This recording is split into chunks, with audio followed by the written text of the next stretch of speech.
Hi everyone, I wanted to share a few words with you about this week's Parsha, Parashat Lekh. But really, what I'm hoping is to give a message about determination. You know, there are moments when we have a plan, we have a real sense of who we are, and we're moving forward, and we are met by obstacles. These obstacles can be small or large.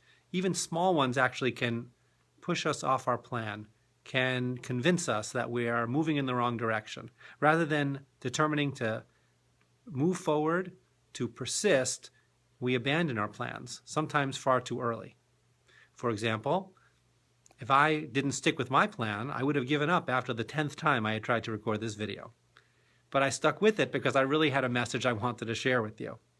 You know, in Parashat Lekh, we're introduced to Abraham.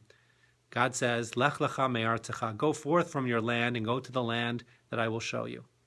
Abraham does what God says, and he carries with him God's promises.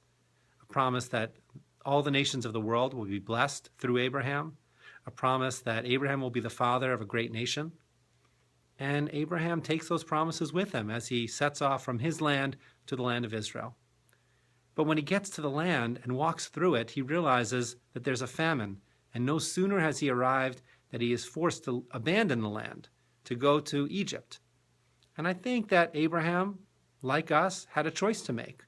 He could abandon God, he could abandon these promises, he could abandon his new sense of who he was and what his mission in life was, and he could have said, I need to find a new mission. I'm not connected with God. I'm not going to persist in trying to become the father of a nation.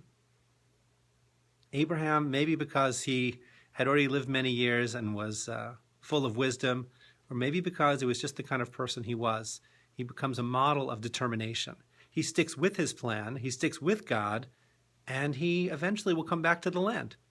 And he will be part of this plan to create the Jewish people. I think that for me, and I hope for you, Abraham serves as a model. Whether our goals are very broad or small, we have to stick with what we know is right. We have to stick with who we really are inside and persist in achieving our goals. And if nothing else, I think Abraham shows us this in a really dramatic way during this week's parasha. I hope that in the coming week, you continue to move forward in your goals and to persist in achieving them. Hope you have a good Shabbos.